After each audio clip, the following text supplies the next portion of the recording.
wabarakatuh.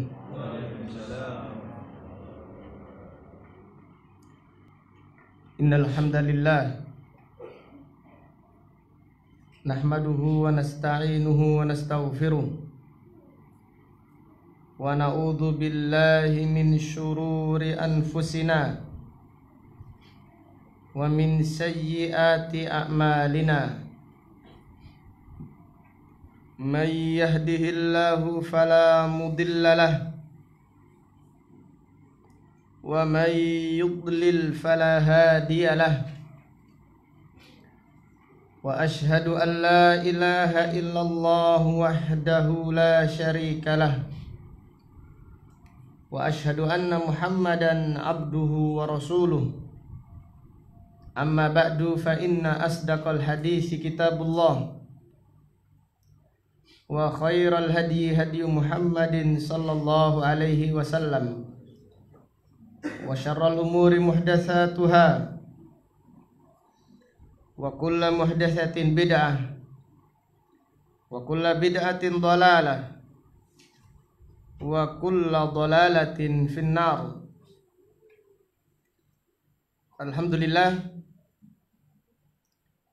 pada malam yang berbahagia ini, yaitu malam Kamis tanggal 7 ya, tanggal 8 bulan Rabiul Akhir tahun 1441 Hijriah. Dengan izin Allah Subhanahu wa taala, kita melanjutkan kembali kajian kitab Al-Aqidah Al-Wasithiyah yang ditulis oleh Syekhul Islam Abul Abbas Ahmad ibnu Abdul Halim ibni Abdissalam ibni Taimiyah rahimahullahu ta'ala rahmatan wasi'ah. Pada pertemuan yang lalu kita telah menjelaskan akidah Ahlus Sunnah wal Jamaah tentang sifat-sifat Allah Subhanahu wa ta'ala. Bagaimana Bang Jenuri kok langsung membaca? Bagaimana akidah Ahlus Sunnah wal Jamaah tentang sifat-sifat Allah Subhanahu wa ta'ala? Kita wajib mengimani sifat Allah yang dijelaskan Al-Quran dan Sunnah. Gitu saja. Ya, kita tidak boleh merubah makna. Kita tidak boleh meniadakan. Kita tidak boleh membayangkan dan tidak boleh menyerupakan. Ya, akidah Ahlus Sunnah wal Jamaah tentang sifat-sifat Allah, yaitu mengimani semua sifat Allah yang dijelaskan oleh Allah di dalam Al-Quran, dan mengimani semua sifat-sifat Allah yang dijelaskan Rasulullah sallallahu alaihi wasallam di dalam hadis min ghairi tahrifin, tidak merubah maknanya. Kalau tangan, mana tangan, lafadznya tangan, maknanya apa? Tangan. Tidak merubah maknanya atau tidak mentakwilkan. Kemudian tidak pula meniadakan. Sifat tangan ditiadakan. Ini adalah akidah yang menyimpang akidah Mu'attilah. Kemudian tidak membagaimanakan, tidak bisa dibayangkan. Sifat Allah Subhanahu wa taala tidak bisa dikhayal. Jika kita menghayal, maka hakikatnya tidak sama dengan bayangan kita, dengan khayalan kita. Kemudian tidak pula diserupakan. Tidak boleh disamakan sifat Allah dengan sifatnya makhluk. Dan telah kita jelaskan pada pertemuan yang lalu. Kita lanjutkan perkataan Syekhul Islam Ibnu Taimiyah rahimahullah. Wa huwa subhanahu qad jama'a fima wasafa wa samma bihi nafsahu bainan nafyi wal itsbat fala udulah. Diharokati ya, sudah ada harokatnya ya.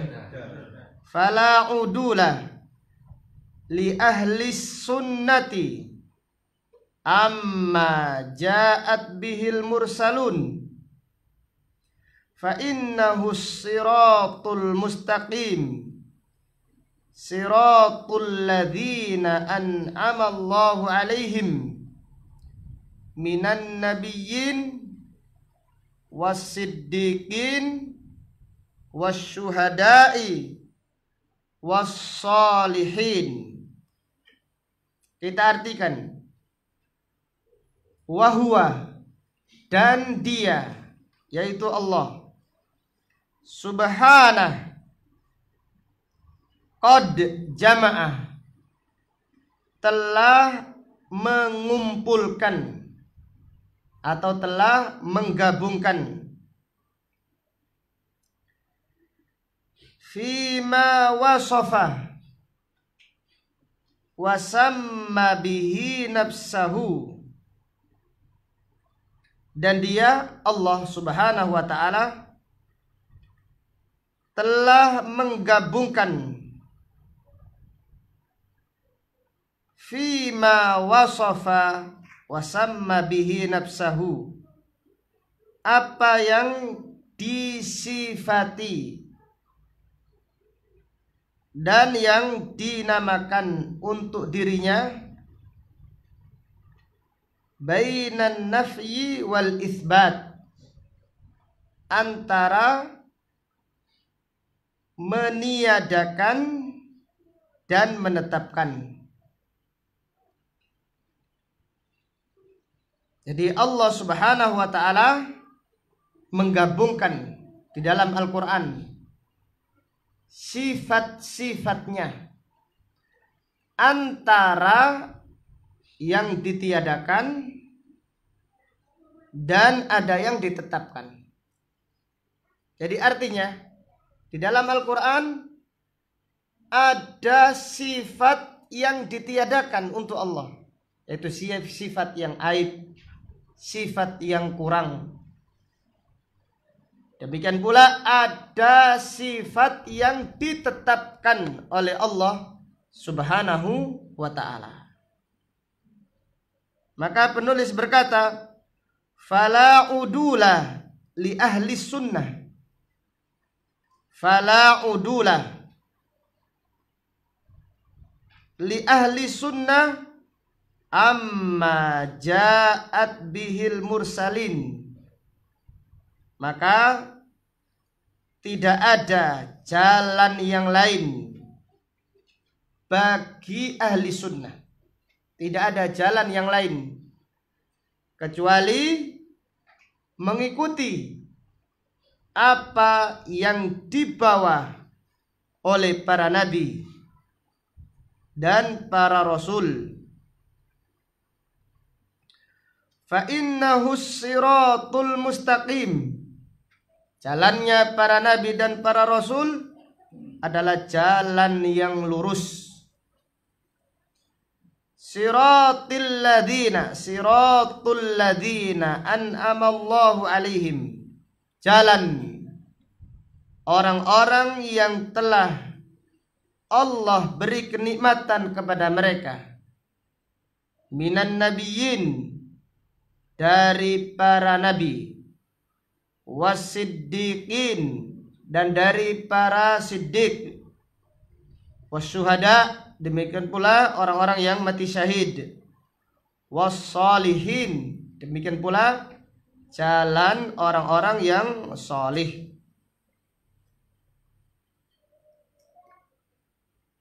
Yang dimaksud oleh Syekhul Islam Ibnu Taimiyah di dalam pernyataannya ini tentang sifat-sifat Allah di dalam Al-Quran dan di dalam As-Sunnah ada dua. Yang pertama adalah sifat yang ditetapkan. Sifat yang ditetapkan. Yang kedua, sifat yang ditiadakan.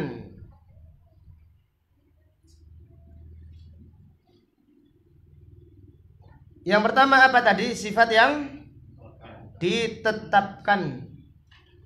Sifat yang ditetapkan wajib kita imani. Tidak boleh dirubah maknanya. Tidak boleh ditiadakan, artinya tidak boleh dihapus. Tidak boleh dibagaimanakan. Dan tidak pula dibolehkan untuk dibayangkan atau diserupakan. Ini sifat yang Allah tetapkan.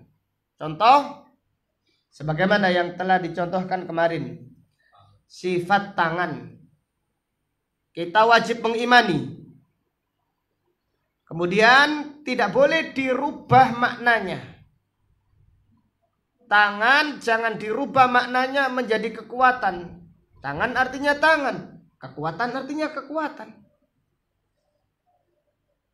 Demikian pula jangan dibayangkan bagaimana tangannya Allah. Bagaimana tangannya Allah. Jangan dihayal. Karena khayalan tidak sama dengan kenyataan. Kemudian jangan pula apa? Diserupakan.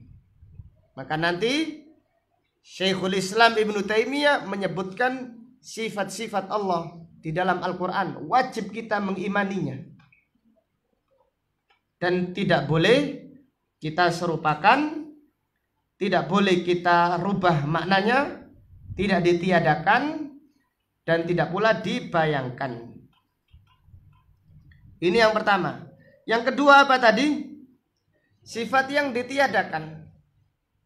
Di dalam Al-Quran Allah meniadakan sifat, maka kita wajib meniadakan. Berarti itu sifat yang kurang. Contoh, Allah Ta'ala berfirman, La ta'khuduhu sinatun wala naum. Allah tidak tidur dan tidak apa? Allah tidak ngantuk dan tidak pula tidur. Berarti kita mengatakan sifat tidur atau sifat ngantuk wajib ditiadakan dari Allah Subhanahu wa Ta'ala. Ini contoh. Allah Ta'ala berfirman di dalam Al-Quran, Innallaha la yadhlimu mithqala dzarrah. Allah tidak berbuat zalim seberat dzarrah. Berarti kita meniadakan sifat zalim dari Allah Subhanahu wa Ta'ala. Allah maha suci dari sifat zalim. Tidak mungkin. Karena sifat zalim adalah sifat yang aib, sifat yang tercela. Tidak boleh disifati untuk Allah Subhanahu wa ta'ala. Contoh apa lagi di dalam Al-Quran? Sifat yang ditiadakan untuk Allah Subhanahu wa ta'ala. Contoh apa lagi? Allah lelah. Tidak mungkin sifat lelah. Allah Ta'ala berfirman, wa ma massana min lughub. Kami tidak mungkin lelah, tidak mungkin capek. Dan contoh-contoh yang lain, wa ma kana rabbuka nasiya. Dan tidak mungkin Tuhanmu itu lupa. Jadi apa yang ditiadakan di dalam Al-Quran wajib kita apa? Tiadakan. Apa yang ditetapkan wajib kita imani. Apa yang ditiadakan wajib kita meniadakannya. Kemudian yang perlu dipahami, pelajaran penting. Apabila kita meniadakan sifat dari Allah, maka kita wajib menetapkan sifat kebalikannya yang sempurna. Saya ulangi lagi. Apabila kita meniadakan sifat dari Allah, yaitu sifat yang kurang dari Allah, kita tiadakan, maka kita wajib menetapkan sifat kebalikannya yang sempurna. Siapa yang bisa mengulangi?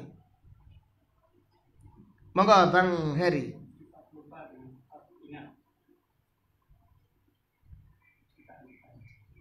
Maksudnya apa? Iya. Ulangi dulu pernyataan saya tadi. Apabila kita meniadakan sifat yang kurang, maka wajib mengganti dengan sifat yang kebalikannya, yang sempurna. Contohnya bagaimana? Sifat lupa. Iya. Diganti dengan sifat yang kita lupa, teringat. Iya. Kita meniadakan sifat lupa dari Allah. Kita wajib mengimani kesempurnaan kebalikannya. Artinya Allah maha sempurna ilmunya. Jelas ya? Maha sempurna ilmunya, tidak mungkin lupa. Kemudian contoh lagi, Allah tidak ngantuk dan tidak pula apa? Tidur. Karena sempurna apa? Karena sempurna kekuatannya. Jadi orang yang ngantuk, tidur biasanya karena apa? Karena lelah, karena capek. Orang yang capek tidak sempurna kekuatannya. Allah maha sempurna kekuatannya. Tidak pernah lelah, tidak pernah letih, tidak pernah ngantuk, tidak pula apa? Tidur. Bila kita meniadakan sifat lelah dari Allah, kita meniadakannya karena Al-Quran menyatakan demikian. Maka kita wajib menetapkan sifat kebalikannya yang sempurna. Contoh lagi, Allah tidak zalim. Allah tidak zalim. Maka kita wajib menetapkan sifat kebalikannya yang sempurna. Allah tidak zalim, artinya kita wajib mengimani Allah maha sempurna kebijaksanaannya, maha sempurna keadilannya. Kenapa demikian? Karena meniadakan sifat saja tidak terpuji. Meniadakan sifat saja itu tidak terpuji. Maka menjadi terpuji apabila kita mengimani sifat kebalikannya yang sempurna. Contoh lagi, contoh. Tembok itu tidak berbuat zalim. Terpuji atau enggak? Terpuji atau tidak terpuji? Tembok tidak zalim. Terpuji atau tidak? Tidak terpuji. Gimana? Karena tembok tidak punya daya untuk berbuat zalim. Orang yang lemah itu tidak berbuat zalim. Ini tidak terpuji. Adapun sifat yang ditiadakan dari Allah Subhanahu wa taala adalah sifat yang terpuji. Karena kita wajib mengimani sifat kebalikannya yang sempurna. Sebagaimana yang dicontohkan tadi. Allah tidak lupa. Allah tidak lupa karena sempurna sifat apa? Ilmunya. Allah tidak lelah. Artinya kita wajib mengimani sifat kebalikannya, yaitu apa tadi? Allah tidak lupa menunjukkan sempurnanya apa? Ilmu Allah Subhanahu wa ta'ala. Maka ini yang dimaksud oleh Syekhul Islam Ibnu Taimiyah rahimahullah. Jadi semua yang ditetapkan di dalam Al-Quran wajib kita tetapkan. Jangan dirubah maknanya. Jangan ditiadakan. Jangan dibayangkan. Dan jangan pula diapakan? Diserupakan dengan sifatnya apa? Makhluk. Jadi ini sifat yang ditetapkan wajib kita tetapkan. Dan sifat yang ditiadakan di dalam Al-Quran wajib kita tiadakan. Dan wajib kita mengimani Allah memiliki sifat kebalikannya yang sempurna. Demikian.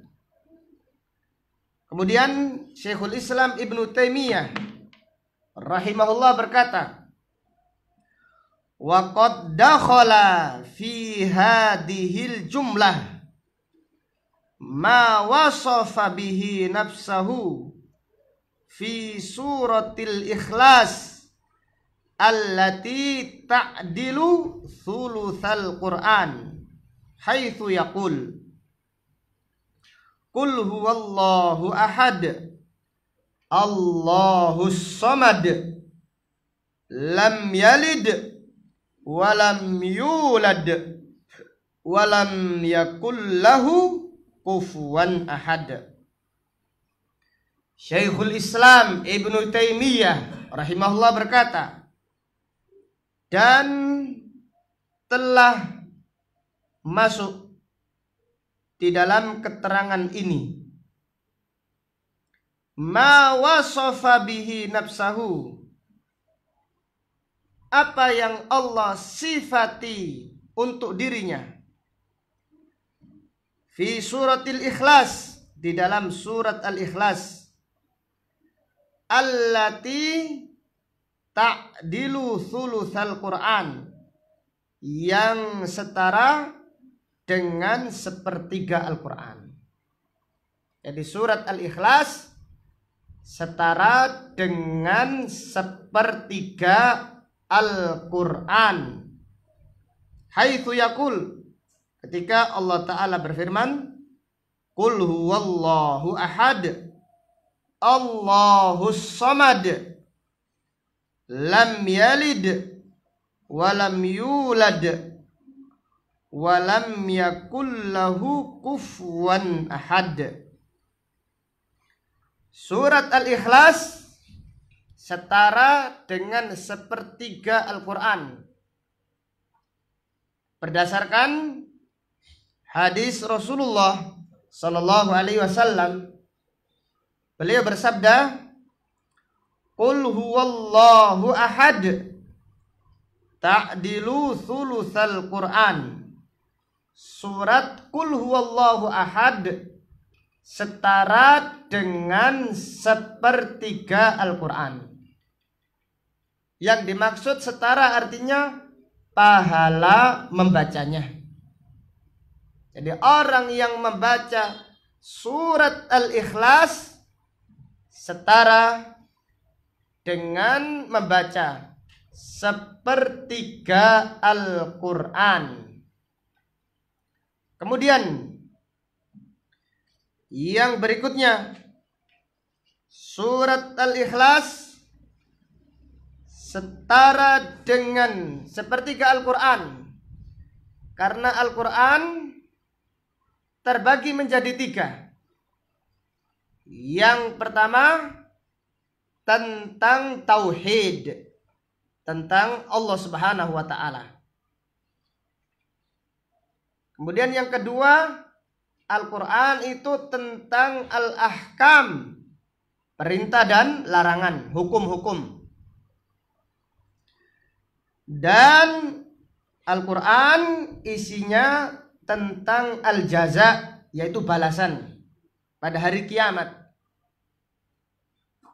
Maka apabila demikian, surat Al-Ikhlas berbicara tentang apa? Tentang tauhid. Maka setara dengan apa? Sepertiga Al-Quran. Jadi kandungan Al-Quran ada 3. Yang pertama apa? Tentang apa tadi? Tentang tauhid.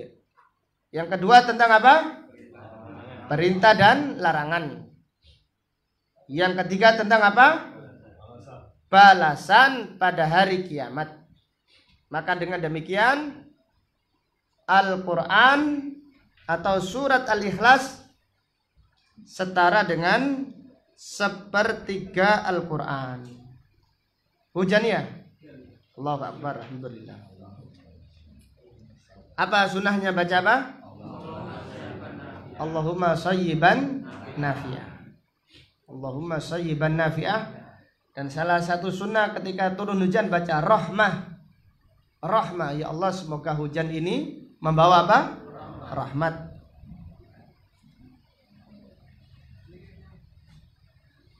Kita baca surat Al-Ikhlas. Allah Ta'ala berfirman, Qul huwallahu ahad, Allahus samad, lam yalid walam yulad, walam yakul lahu kufuwan ahad. Diriwayatkan Al-Imam Ahmad dari sahabat Ubay bin Ka'ab radhiyallahu anhu, annal musyrikina qalu li Rasulillahi sallallahu alaihi wasallam, ya Muhammadu unsub lana rabbak. Diriwayatkan Al-Imam Ahmad dari sahabat Ubay bin Ka'ab radhiyallahu anhu, bahwasanya orang-orang musyrik bertanya kepada Nabi Muhammad sallallahu alaihi wasallam, wahai Muhammad, sebutkan kepada kami nasab silsilah keturunan Tuhanmu. Nasabnya siapa saja? Jadi nasab itu ada yang dari atas, ada yang apa? Ke bawah. Apa saja? Atas siapa? Bawah siapa? Siapakah nasab? Bagaimana nasab Tuhanmu?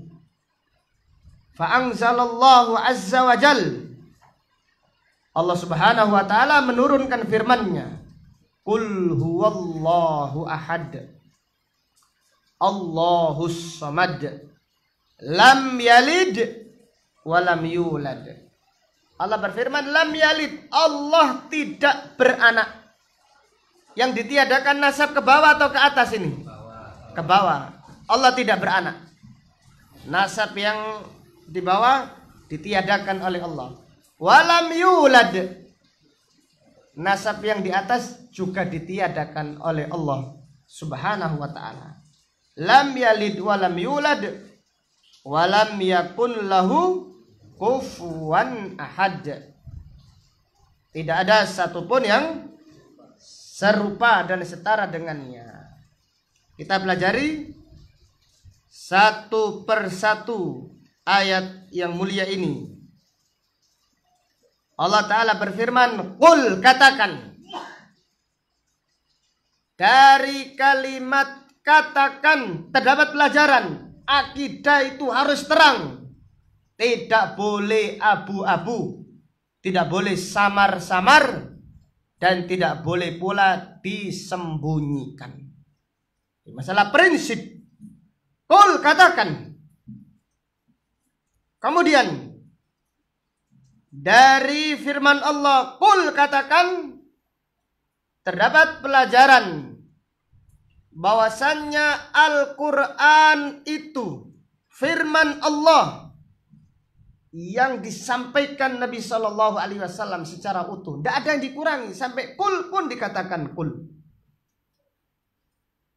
Maka Allah Ta'ala berfirman, kul huwallahu ahad, katakanlah dialah Allah yang maha satu.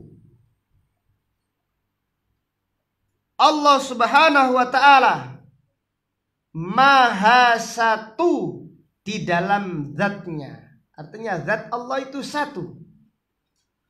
Walaupun namanya banyak, Allah memiliki asmaul husna, tetapi zatnya apa? Satu. Allahu wahidun fi dzatihi.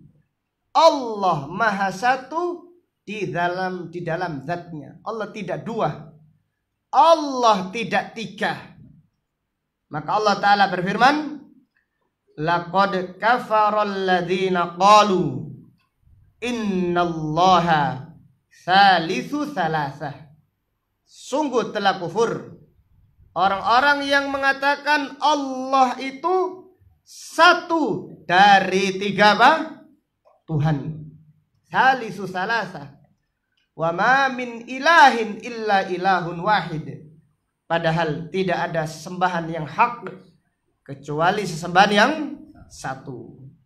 Wa illam yang tahu amma yaqulun la yamassannal ladzina kafaru minhum adzabun alim. Sekiranya mereka tidak berhenti dari apa yang mereka katakan, maka orang-orang yang kafir dari mereka akan ditimpa azab yang pedih. Ayat ini Allah Subhanahu wa Ta'ala membantah bahwasanya Tuhan itu ada tiga, tapi Allah itu maha satu di dalam zatnya. Maka ini adalah bantahan kepada orang-orang musyrik. Demikian pula bantahan kepada orang-orang Nasrani. Kemudian Allah maha satu di dalam rububiyahnya. Telah kita jelaskan panjang lebar tentang tauhid rububiyah. Apa artinya tauhid rububiyah? Hah? Mengulang saja kita. Kita meyakini bahwasanya hanya Allah maha satu di dalam apa? Perbuatannya. Artinya hanya Allah yang menciptakan, hanya Allah yang memiliki, dan hanya Allah yang mengatur apa? Alam semesta. Artinya kita mentauhidkan Allah di dalam perbuatannya di alam semesta ini. Yang mengatur rizki hanya Allah, yang menurunkan hujan hanya Allah, yang menghidupkan hanya Allah. Ini adalah tauhidu rububiyah dan telah kita jelaskan. Kemudian yang kedua, Allah maha satu di dalam uluhiyahnya. Apa yang dimaksud? Hah? Mengesahkan Allah di dalam apa? Beribadah.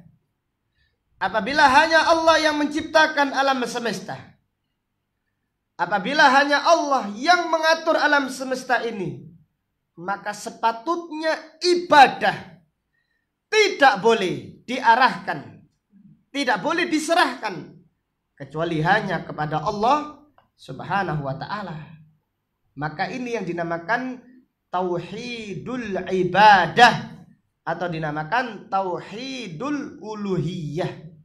Dinamakan tauhidul uluhiyah dilihat dari Allah, hanya Allah yang berhak diibadahi.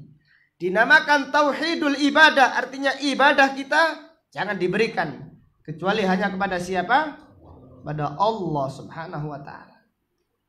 Dan inilah tauhid yang membedakan antara orang yang beriman dengan orang musyrik. Kalau tauhidur rububiyah tidak membedakan antara orang yang beriman dan musyrik. Karena Abu Jahal juga meyakini Allah yang menciptakan, Allah yang menghidupkan, Allah yang mematikan. Orang-orang Quraisy, kafir Quraisy yang lainnya juga yakin. Tetapi ketika mereka diajak beribadah hanya kepada Allah, mereka mengingkari. Jadi tauhid yang membedakan antara orang yang beriman dan orang-orang musyrik adalah tauhid al-uluhiyah atau tauhidul ibadah. Kemudian qul huwallahu ahad. Allah Maha Satu di dalam asma dan sifat-sifatnya. Apa artinya? Kemarin kita telah membahas tauhidul asma was sifat. Apa artinya?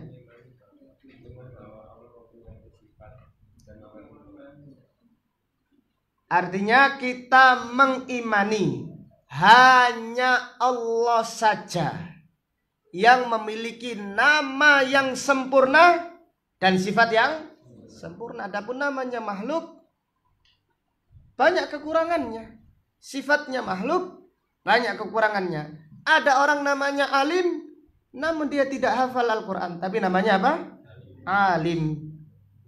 Tidak banyak lupanya, padahal namanya apa? Alim. Ada yang namanya seperti ini tapi terbalik. Ini namanya makhluk, tidak sempurna. Tetapi nama Allah, nama yang sempurna. Allah Ta'ala berfirman, walillahil asma'ul husna. Dan hanya Allah yang memiliki nama yang sempurna. Artinya apa? Kenapa dinamakan asma'ul husna, nama yang sempurna? Karena dari setiap nama Allah terkandung sifat yang sempurna. Allah memiliki nama yang sempurna. Karena dari semua nama Allah terkandung sifat yang sempurna. Kalau namanya alim, Allah memiliki sifat ilmu yang sempurna dan seterusnya. Kemudian ayat yang kedua, Allah Ta'ala berfirman, Allahus Somad. Allah As-Somad. As-Somad ada 3 makna. Kalau diterjemahkan apa? As-Somad. Hah? Qul huwallahu ahad. Katakan, dialah Allah yang Maha Esa. Allahus Somad. Allah tempat bergantung segala sesuatu. Kita belajar makna as-somad. Ada 3 makna. Yang pertama, al-kamilu fi dzatihi wa sifatihi, yang maha sempurna di dalam zatnya dan sifat-sifatnya. Al-kamil, yang maha sempurna di dalam zatnya, di dalam sifatnya, nama-namanya, perbuatannya sempurna. Ini makna yang pertama. Allah maha sempurna. Zat Allah sempurna, perbuatan Allah sempurna, sifat Allah sempurna, nama-namanya apa? Sempurna. Kemudian yang kedua, la yahtaju ila syai'in. Allah tidak membutuhkan makhluknya. Jadi Allah tidak membutuhkan makhluknya, tidak memerlukan segala sesuatu, karena Allah maha sempurna. Maka apabila ditanya, apakah Allah perlu anak? Allah dijawab apa? Perlu atau tidak perlu? Tidak perlu. Kenapa? Karena Allahus Somad. Allah itu maha sempurna, tidak memerlukan segala sesuatu. Kemudian apabila ditanya, apakah Allah perlu makan, minum? Perlu atau tidak perlu? Tidak perlu. Karena Allah maha sempurna, tidak memerlukan segala sesuatu. Allah Ta'ala berfirman, wa huwa yut'imu wa la yut'am. Allah memberi makanan dan Allah tidak perlu diberi makanan. Karena Allah tidak butuh, tidak perlu makanan. Maka itulah nama Allah As-Samad, yang maha sempurna. Yang kedua apa tadi? Yang tidak memerlukan segala sesuatu apapun. Makanan tidak perlu, bantuan tidak perlu, bantuan malaikat pun tidak perlu. Maka ini yang wajib kita imani. Para malaikat melaksanakan tugas sebagai bentuk ibadah, bukan membantu meringankan beban Allah Ta'ala. Tidak. Jadi Allah itu maha segala-galanya, maha sempurna perbuatannya, tidak memerlukan bantuan para malaikatnya. Jadi para malaikat melaksanakan tugas sebagai bentuk apa? Ibadah. Ini yang wajib kita yakini. Sebagaimana para nabi dan para rasul bertugas berdakwah sebagai bentuk apa? Ibadah. Kalau Allah menghendaki, Allah memberi petunjuk kepada semua yang ada di muka bumi, itu ringan. Inna dzalika 'alallahi yasir. Itu mudah dan ringan bagi Allah Subhanahu wa ta'ala. Walau syaa lahadakum ajmain. Kalau Allah menghendaki, Allah memberi petunjuk kepada kalian seluruhnya. Kemudian pertanyaan, apakah Allah Subhanahu wa ta'ala memerlukan ibadah kita? Apakah Allah merugi kalau ada hamba yang tidak beribadah kepadanya? Rugi atau tidak rugi? Tidak. Jadi Allah memerintahkan kita beribadah. Jangan dibayangkan perintahnya Allah seperti sama dengan perintahnya Raja Dunia. Raja Dunia kalau memerintahkan sesuatu, mereka mengambil maslahat untuk dirinya atau kelompoknya atau golongannya. Membebani dengan beban-beban perintah supaya menguatkan kekuasaannya. Namun tidak demikian dengan Allah Subhanahu wa ta'ala. Perintah Allah maslahatnya kepada hambanya. Allah tidak mengambil maslahat dari perintah tersebut. Karena apa? Karena Allah maha sempurna. Maka Nabi Musa alaihissalam berkata, wa qala Musa in takfuru antum wa man fil ardi jami'a fa innallaha laghaniyyun hamid. Jika Musa berkata kepada Bani Israel, jika kalian kufur kepada Allah, dan jika semua yang ada di muka bumi kufur kepada Allah, maka Allah maha kaya lagi maha terpuji. Kekayaan Allah tidak berkurang dan kemuliaan Allah tidak berkurang sedikit pun dengan kekufuran semua orang yang ada di muka bumi. Rasulullah Sallallahu Alaihi Wasallam bersabda, Allah Ta'ala berfirman dalam hadis qudsi, ya ibadi, law anna awwalakum wa akhirakum wa insakum wa jinnakum kanu ala atqa qalbi rajulin wahidin minkum ma zada dzalika fi mulki syai'a. Wahai hamba-hambaku, jika kalian semuanya dari yang pertama sampai yang terakhir, baik manusia ataupun jin, berbakti kepadaku, taat kepadaku, bertakwa kepadaku dengan ketakwaan manusia yang paling bertakwa. Anggap saja semua manusia dan jin seperti Nabi Muhammad Sallallahu Alaihi Wasallam, atau mereka seperti Nabi Ibrahim, semuanya taat kepada Allah, takwa kepada Allah. Maka Allah Ta'ala berfirman, ma zada dzalika fi mulki syai'a. Yang demikian itu tidak menambah sedikit pun kekuasaanku. Kekayaan Allah itu sudah sempurna, tidak bertambah dengan ketaatan hambanya. Demikian, ini menunjukkan Allah Subhanahu wa ta'ala maha sempurna.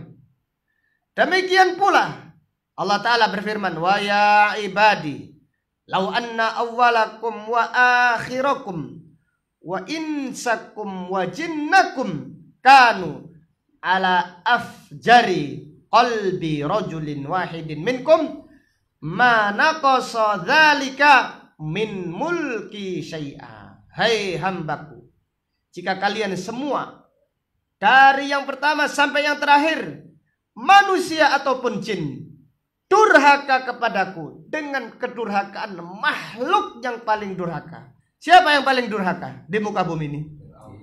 Siapa? Fir'aun, Iblis, Dajjal. Semua makhluk seperti Dajjal. Tidak ada satupun yang baik. Dajjal semuanya. Maka Allah Ta'ala berfirman, yang demikian itu tidak sedikit pun mengurangi kekuasaan. Karena kekuasaan Allah tidak sama dengan kekuasaan manusia. Kekuasaan manusia itu bertambah dengan bertambahnya orang yang taat kepadanya.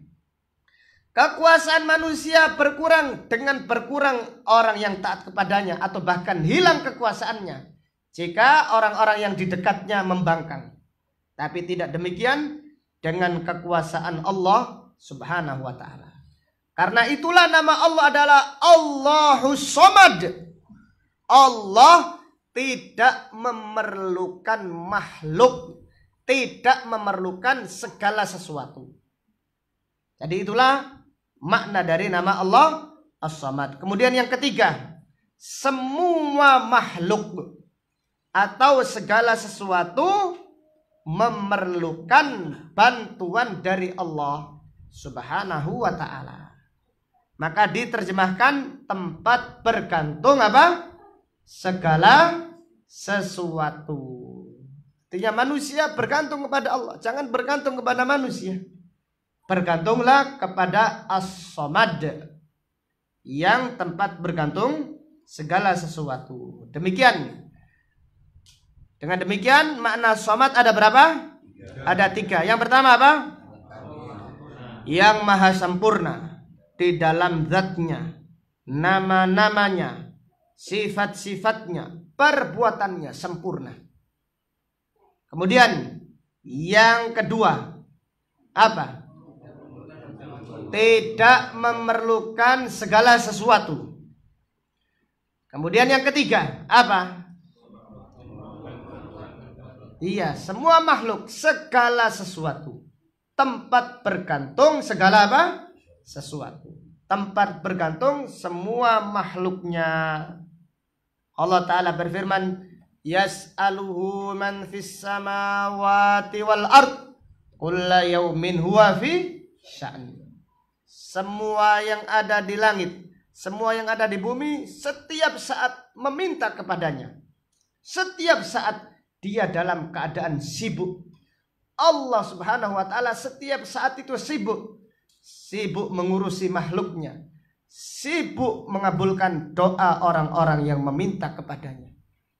Dan tidak ada satupun doa yang luput dari Allah Subhanahu wa ta'ala. Walaupun di dalam 1 detik itu ada jutaan orang yang berdoa, atau miliaran makhluk yang meminta kepadanya, tidak ada satupun bahasa yang luput dari Allah Subhanahu wa ta'ala. Semuanya didengarkan oleh Allah, diperhatikan oleh Allah, dan dikabulkan oleh Allah Subhanahu wa ta'ala. Demikian itu menunjukkan kesempurnaan Allah Subhanahu wa ta'ala. Maka kalau berdoa, berdoalah hanya kepada Allahus Samad, yang tempat bergantung segala sesuatu. Kemudian ayat yang ketiga. Jadi surat yang pertama, ayat yang pertama, kita menetapkan sifat Allah yang maha satu. Jadi ayat yang pertama, kita menetapkan sifat yang ditetapkan dari Allah, yaitu sifat ahadiyatihi. Kita menetapkan Allah maha satu. Kemudian ayat yang kedua, kita menetapkan Allah maha sempurna. Kemudian yang ketiga, ayat yang ketiga, kita meniadakan sifat dari Allah, yaitu Allah tidak beranak dan tidak pula apa? Diperanakkan. Dua ayat yang pertama, kita menetapkan sifat Allah. Dua ayat yang terakhir, kita meniadakan sifat dari Allah, yaitu yang pertama, Allah tidak beranak. Sekarang pertanyaan, kaidah yang disebutkan tadi, apabila kita meniadakan sifat dari Allah, maka kita wajib apa? Menetapkan sifat apa? Sifat kebalikannya yang sempurna. Sekarang, Allah tidak beranak. Apa sifat kebalikannya? Hah? Apa kebalikannya? Allahus Somad. Allah tidak beranak. Hah? Karena Allahus Somad, karena Allah maha sempurna, tidak memerlukan apa? Segala sesuatu. Jadi tidak memerlukan anak. Jadi Allah Subhanahu wa taala tidak memerlukan anak. Manusia yang tidak punya anak gelisah, karena dia memerlukan orang untuk menghiburnya, atau memerlukan anak yang akan mewarisi hartanya. Sedangkan Allah maha sempurna, hartanya tidak diwarisi, kekuasaannya tidak diwarisi, dan dia tidak akan mati. Maka Allah Subhanahu wa taala lam yalid, tidak beranak. Karena maha kesempurnaan Allah, Allah tidak memerlukan makhluk-makhluknya. Maka pada ayat ini Allah membantah orang-orang Nasrani atau orang-orang Yahudi yang mengatakan Allah punya anak. Wa qalatil yahudu Uzairun ibnullah. Orang-orang Yahudi berkata Nabi Uzair adalah anak Allah. Wa qalatin nasara al-masih ibnullah. Adapun orang-orang Nasrani, mereka mengatakan Isa al-Masih adalah putra Allah. Dzalika qauluhum bi afwahihim. Itulah ucapan yang tidak baik, yang kurang adab, yang muncul dari lisan-lisan mereka. Yudahiuna qaulal ladzina kafaru min qabl. Mereka menyerupai ucapan orang-orang kafir sebelumnya. Qatalahumullah, Allah telah melaknat mereka. Anna yufakun, bagaimana mereka berpaling dari Allah Subhanahu wa ta'ala. Walam yulad, dan Allah tidak diperanakkan. Jadi lam yalid, Allah meniadakan sifat beranak, sifat melahirkan, yaitu nasab ke bawah ditiadakan oleh Allah. Kemudian nasab yang di atas juga ditiadakan oleh Allah. Allah meniadakan sifat tidak diperanakkan karena maha sempurna hidupnya. Karena Allahus Somad, Allah maha sempurna. Salah satu yang sempurna adalah maha sempurna hidupnya. Karena yang diperanakkan itu hidupnya tidak sempurna. Sebelum dia menjadi anak makhluk, sebelum diperanakkan, dia tidak ada. Sehingga dilahirkan, sehingga dimunculkan. Adapun hidupnya Allah adalah hidup yang sempurna. Tidak ada kekosongannya. Maka Allah itu tidak dilahirkan, tidak diperanakkan, tidak dimunculkan. Karena Allah maha sempurna hidupnya, maha sempurna awalnya. Allah Ta'ala berfirman, huwal awwalu wal akhir. Dialah yang maha awal dan dialah yang apa? Maha akhir. Maka jangan dibayangkan alam semesta dulunya tidak ada, kemudian menjadi ada. Iya, karena Allah yang mengadakan. Lalu bagaimana dengan Allah? Adapun Allah maha ada. Adapun Allah maha hidup. yang hidupnya la yasbiquhu adamun, tidak diawali dengan kalimat tidak ada, wala yalhaquhu zawalun, dan hidupnya tidak diakhiri dengan kebinasaan. Maka Allah Ta'ala berfirman pada ayat ini, lam yalid wa lam yulad, dia tidak beranak dan tidak pula diperanakkan. Maka ayat ini adalah bantahan kepada orang-orang Quraisy yang bertanya kepada Nabi Muhammad sallallahu alaihi wasallam, sebutkan kepada kami nasab Tuhanmu. Maka Allah berfirman, lam yalid wa lam yulad, dia tidak beranak dan tidak pula diperanakkan. Mereka yang mengatakan Allah memiliki anak, mereka telah mengucapkan ucapan yang sangat mungkar. Maka Allah Ta'ala berfirman di dalam surat Maryam, karena kita sekarang di bulan apa? Di bulan Desember. Tak menyebutkan ayat yang agung ini. Surat Maryam ayat 88 dan ayat 93.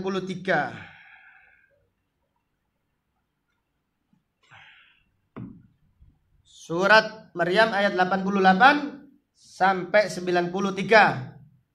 Allah Ta'ala berfirman, wa qalu takhadar rahmanu walada. Mereka berkata, Ar-Rahman memerlukan seorang anak. Wa qalu takhadar rahmanu walada.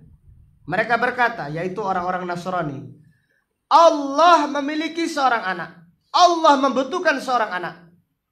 Laqad ji'tum syai'an idda. Wahai manusia, sungguh kalian telah mengucapkan ucapan yang sangat mungkar. Idda, kemungkaran yang sangat mungkar, ucapan yang sangat lancang.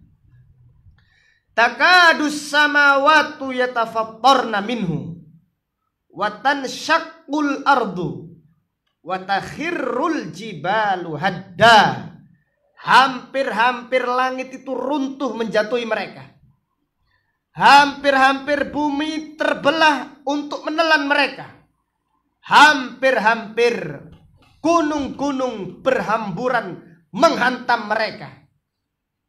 Ini menunjukkan langit tidak ridho, bumi tidak ridho, gunung tidak ridho, alam semesta tidak ridho dari ucapan-ucapan kufur, dari kesesatan-kesesatan yang dilakukan oleh manusia.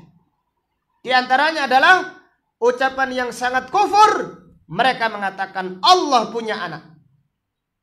Maka hampir langit itu runtuh, bumi terbelah, dan gunung-gunung bertebangan, berhamburan, menghantam mereka. Anda aulir rahmani walada. Karena mereka mengatakan Ar-Rahman punya seorang anak.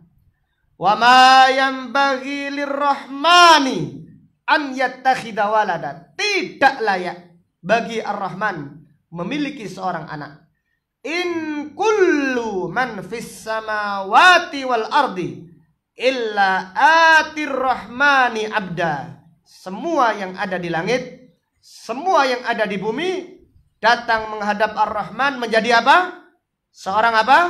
Seorang hamba.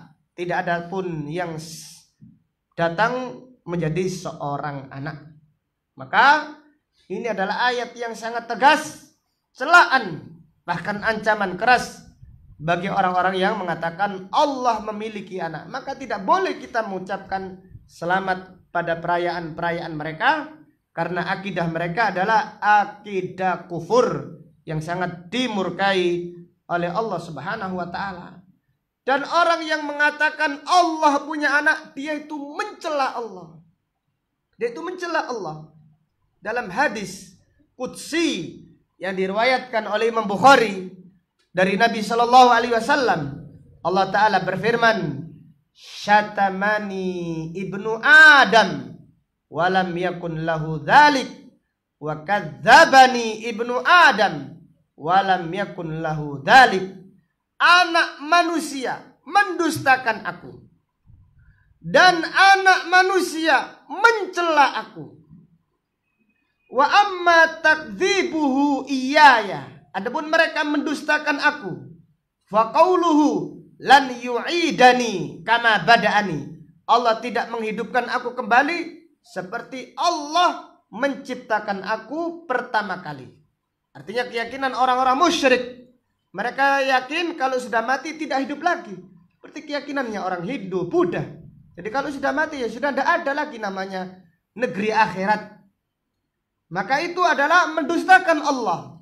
Maka Allah Ta'ala berfirman, walaisati tsaniyah walaisat i'adatul khalqi ahwana walaisa awwalal khalqi ahwana aliyya min i'adatih.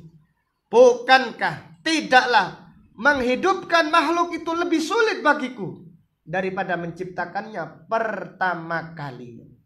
Kemudian Allah Ta'ala berfirman, wa amma syatmuhu iyaya, adapun mereka mencelaku adalah ucapannya, innallaha ittakhadha waladan, Allah mempunyai seorang apa? Anak. Allah Ta'ala berfirman, mereka mengatakan Allah punya anak, wa anallahul wahidul ahadus samad alladzi lam yalid wa lam yulad wa lam yakul li kufuwan ahad. Padahal aku Allah Maha satu, aku maha sempurna, aku tidak beranak dan aku tidak diperanakkan, dan tidak ada sesuatu pun yang serupa dan semisal ataupun setara denganku.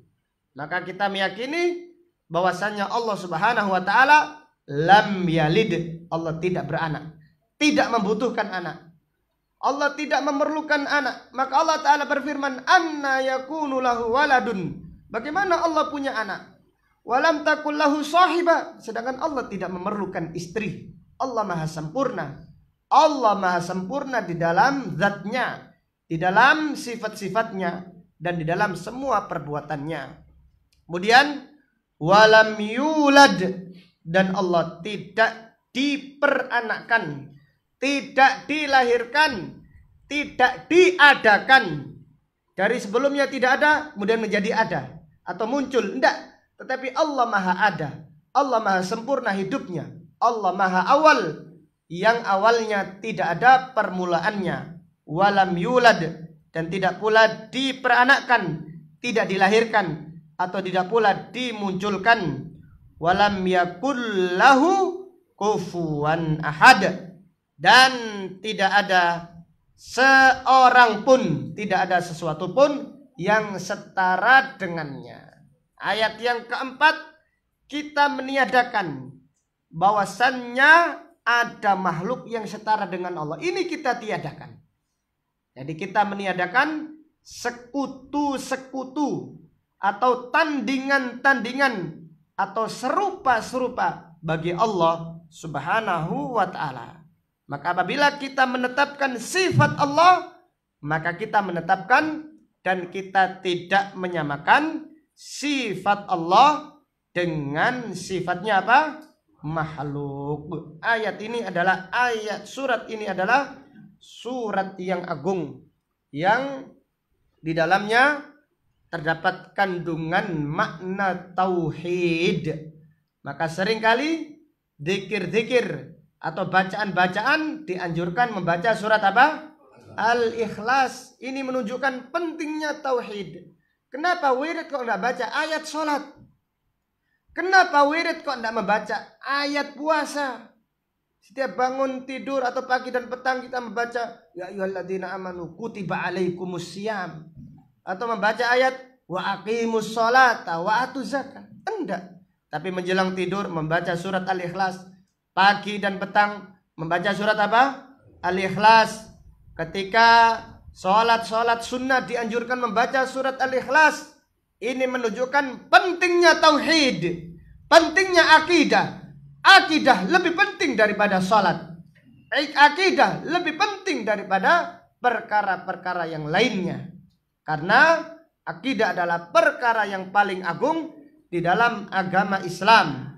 Surat Al-Ikhlas adalah surat yang agung yang banyak sekali keutamaannya. Di antaranya satu hadis yang kita baca, Rasulullah sallallahu alaihi wasallam bersabda, "Man qara'a qul huwallahu ahad hatta yakhtimaha asyra marrat buniya lahu qasran fil jannah." Siapa yang membaca surat Al-Ikhlas 10 kali sampai khatam 10 kali. Khatam 10 kali ini memerlukan waktu berapa menit? 1 menit tidak sampai. Sekarang qul huwallahu ahad 2 menit mungkin. Maka siapa yang baca, makanya zikir itu ibadah yang agung, tetapi ibadah yang paling gampang dilupakan. Siapa yang baca surat Al-Ikhlas 10 kali, dijamin, Allah menjamin membangunkan dia istana di surga. Ini istana di surga, bukan kaplingan di Suryanata, tetapi mana? Istana di surga. Kalau istana di surga, setiap kamar pasti ada bidadarinya, pasti ada keindahan-keindahan di dalamnya. Umar bin Khattab berkata, "Ya Rasulullah, idzan nastakthiru qusurana." Ya Rasulullah, kalau gitu istana kita nanti banyak sekali.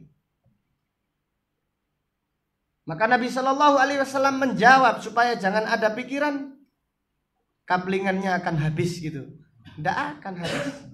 Maka Rasulullah Shallallahu Alaihi Wasallam bersabda, "Allahu aktsaru wa atiyat." Apa yang di sisi Allah lebih banyak dan lebih bagus. Walaupun kita membaca terus, jangan dipikir di sana sudah habis. Tidak akan habis. Di sana yang disediakan itu lebih banyak dan lebih bagus lagi. Bahkan ketika semua penghuni surga sudah masuk surga, surga masih kosong. Masih ada beberapa tempat yang banyak yang kosong. Sehingga Allah menciptakan makhluk yang tanpa beramal supaya mereka memenuhi surga-surga yang apa? Yang kosong. Wallahu ta'ala a'lam bishawab. Demikian apa yang dapat disampaikan pada kajian malam ini. Insya Allah pada pengajian besok kita membaca ayatul kursi. Ada pertanyaan silakan. Monggo Bang. Mengacu pada as-somad tadi ya. Iya. Allah tidak memerlukan segala sesuatu. Kenapa Allah menciptakan manusia sedangkan Allah tidak membutuhkan sesuatu atau makhluk? Iya. Kenapa Allah menciptakan manusia? Apakah Allah manusia tidak perlu? Allah menciptakan manusia untuk beribadah. Faham dah ya? Wa ma khalaqtul insa wa ma khalaqtul jinna wal insa illa liya'budun. Dan Allah Ta'ala berfirman, la yus'alu amma yaf'alu wa hum yus'alun. Dilihat jawabannya surat Al-Anbiya.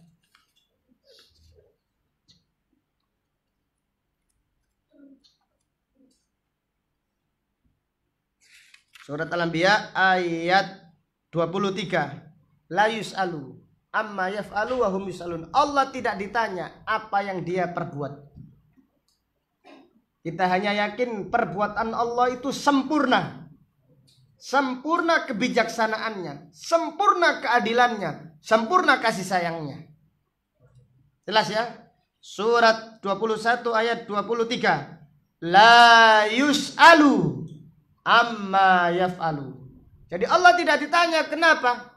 Kenapa Allah menciptakan malaikat dari cahaya? Tidak ditanya.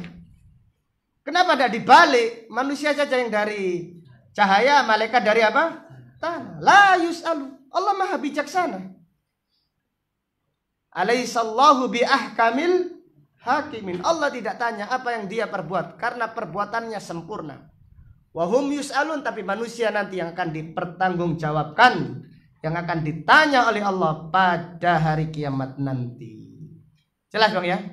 Adapun hikmahnya, tujuannya diciptakannya manusia adalah supaya manusia beribadah kepada Allah. Dan ibadah manusia itu yang mendapatkan manfaat itu siapa? Manusia. manusia itu sendiri. Allah tidak mengambil manfaat sedikit pun dari ibadahnya manusia. Man amila salihan falinafsihi wa man asaa fa'alaiha. Siapa yang beramal soleh untuk dirinya sendiri, dan siapa yang berbuat kejahatan maka akibat buruknya mengenai dirinya sendiri. Ada yang lain, silahkan.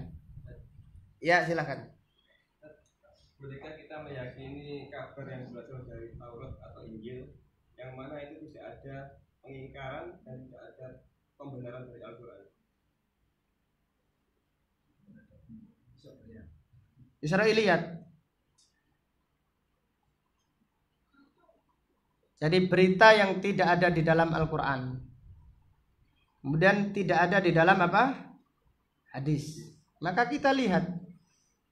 Maka Rasulullah SAW dalam hal ini, la tusaddiqu ahlal kitab wa la tukadzibuhum.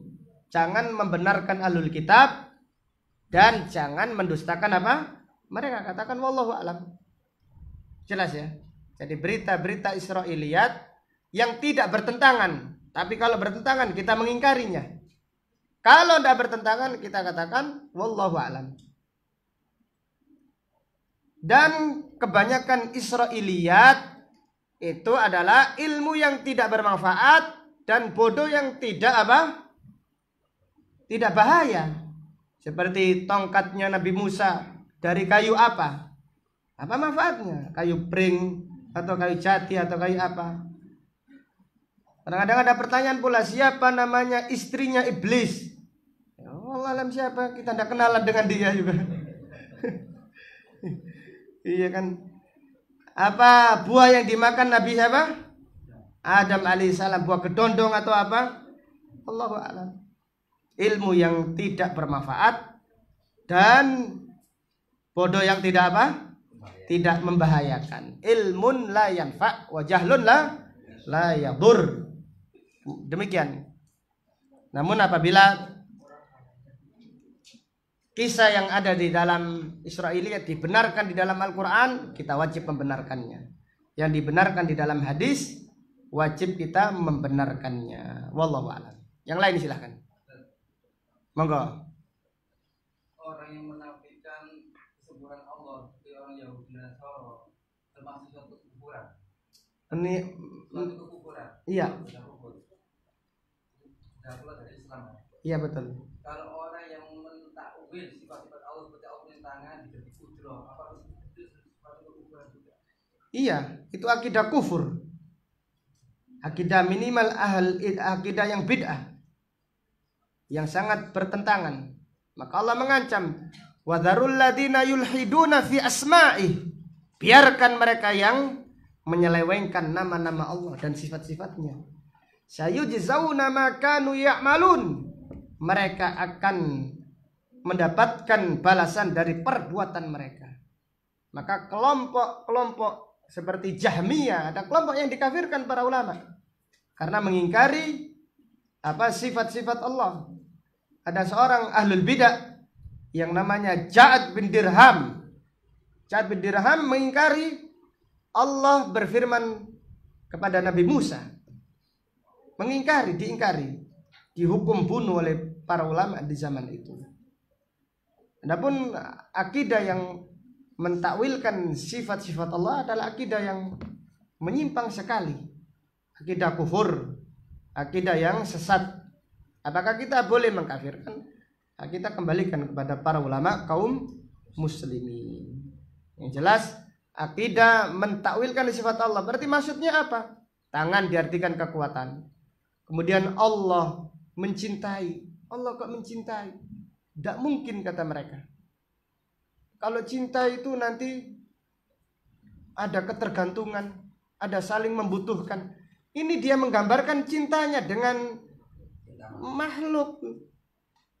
Adapun Allah mencintai, kita hanya beriman. Allah mencintai, cinta hakiki. Innallaha yuhibbut tawwabin wa yuhibbul mutatahhirin. Allah mencintai. Kalimatnya, katanya kata cinta, lafadznya lafadz cinta. Maknanya juga makna cinta. Adapun orang yang tersesat di dalam hal ini mengartikan cinta artinya memberi pahala yang baik. Orang yang bersuci diberi pahala baik. Ditakwilkan sifat cinta. Allah murka, ditakwilkan mana Allah murka? Mereka membayangkan murka itu karena efek darah yang mendidih. Dihayalkan dulu. Dihayalkan seperti dia kalau murka itu seperti apa? Gigit kayak kutu nguntal orang gitu, baru dihayalkan, kemudian dikatakan tidak mungkin Allah marah. Artinya Allah marah, artinya Allah membalas. Padahal Rasulullah SAW bersabda, contohnya ridallah fi ridal walidain wa suhtullah fi suhtil walidain. Allah ridho jika kedua orang tua apa? Ridho. Allah murka jika kedua orang tua apa? Murka. Murka artinya murka. Kita wajib mengimaninya. Yaliku bijalalihi wa adhamati, sesuai dengan kebesarannya. Dan murkanya Allah tidak sama dengan murkanya apa? Makhluk. Dan ayat-ayat yang lain atau sifat-sifat yang lain yang ditetapkan kita wajib mengimaninya. Sebagaimana kaidah yang disebutkan pada kitab ini. Cukup ya? Kita sudah malam. Marilah kita tutup dengan doa kafaratul majlis. Subhanaka Allahumma wa bihamdika asyhadu an la ilaha illa anta astaghfiruka wa atubu ilaik. Walhamdulillahirabbil alamin. Assalamualaikum warahmatullahi wabarakatuh.